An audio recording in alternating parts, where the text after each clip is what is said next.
CAA citizen amendment act जिसे कल रात भारत सरकार ने लागू कर दिया है। हालांकि ये एक्ट 2019 में ही लोकसभा में पास हो चुका था। लोकसभा में पास होने के अगले ही दिन राष्ट्रपति ने इस पर दस्तखत भी कर दिए थे।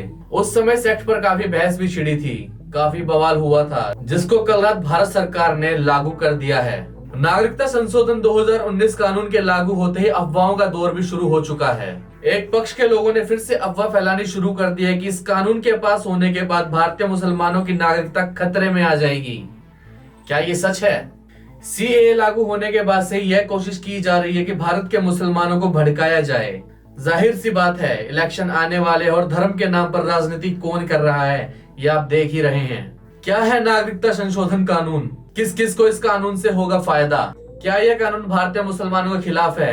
आइए इन्हीं सवालों के जवाब जानते हैं। इसकी माइनॉरिटी को और विशेषकर मुस्लिम भाइयों को भड़काया जा रहा है। देश में किसी की भी नागरिकता CAA छीन ही नहीं सकता, क्योंकि कानून में प्रोविजन ही नहीं है।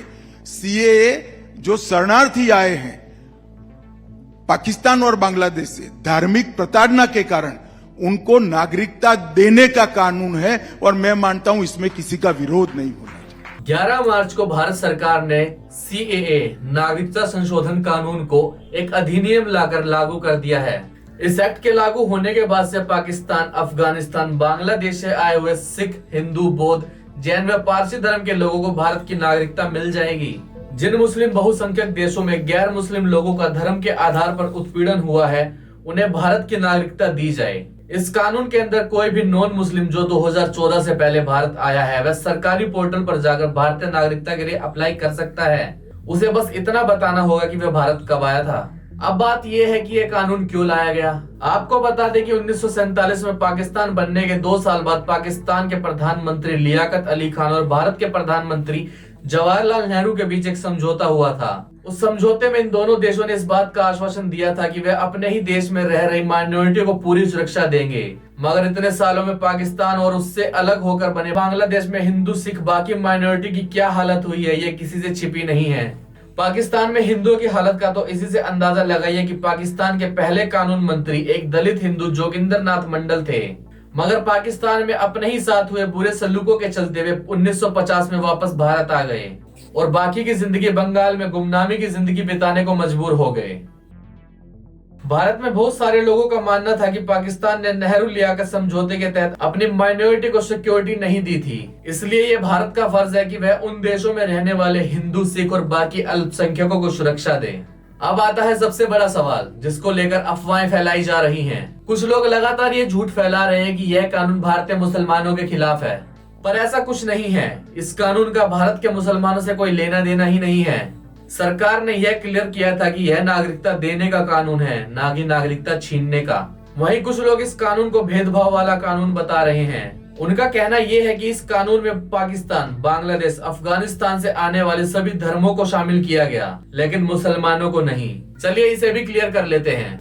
पाकिस्तान, अफगानिस्तान, बांग्लादेश ये तीनों ही मुस्लिम बहुसंख्यक देश है। अभी इन देशों में अगर माइनॉरिटी के साथ अत्याचार होता है, वह माइनॉरिटी जो बंटवारे से पहले भारत का ही हिस्सा थी, तो क्या भारत सरकार का यह फर्ज नहीं बनता कि इन लोगों को प्रोटेक्ट करे? अब ऐसा तो नहीं हो सकता कि इन तीनों मुस्लिम देशों में रहने वाले मुसलमानों के साथ मुसलमान होने की वजह से अत्याचार किया जा रहा हो। ऐसा तो नहीं है। कुछ लोग यह भी आर्गुमेंट देते हैं कि मगर इन देशों में शिया और अहमदिया मुसलमानों पर टॉर्चर किया जाता है।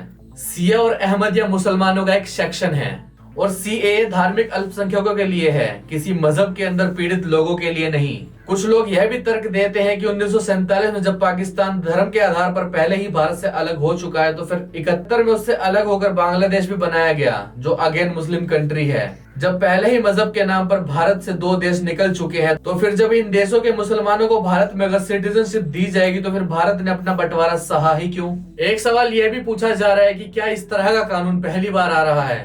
तो बता दे कि नहीं, इससे पहले भी इस तरह के 2 बार कानून आ चुके हैं। पहला कानून 1950 में तब आया था जब नेहरू जी देश के प्रधानमंत्री थे और डॉक्टर अंबेडकर देश के कानून मंत्री थे। उस वक्त डी इमिग्रेंट एक्ट लाया गया था। उस कानून के 2 मकसद थे। एक तो जो लोग किसी गलत इरादे से असम में घुसे थे, उनकी पहचान करके उन्हें देश से बाहर निकालना, और दूसरा ऐसे सिखों और हिंदुओं को भारत में रुकने की इजाजत देना जिनका धर्म के आधार पर पाकिस्तान में उत्पीड़न हुआ और वह भारत में आ गए थे। इसके बाद 2003 में वाजपेयी जी की सरकार ने गुजरात और राजस्थान की सरकारों को एक खास राइट दिया था कि वह पाकिस्तान और बांग्लादेश से प्रताड़ित होकर आए हुए हिंदू और सिखों को भारत की नागरिकता दें। अब एक सवाल ये आता है कि इस एक्ट के अंदर कितने लोगों को भारत की नागरिकता मिलेगी। इस एक्ट को लेकर नोटिफिकेशन जारी होने के बाद से कोई भी एलिजिबल आदमी पोर्टल पर जाकर अप्लाई कर सकता है। जब 2019 में यह कानून पास हुआ था तब बहुत से लोगों ने इसे बिना समझे एंटी मुस्लिम अनाउंस कर दिया था। देश में इसे लेकर बहुत बवाल हुआ था। 100 से ज्यादा लोग इन प्रदर्शन में मारे गए। और हुआ क्या?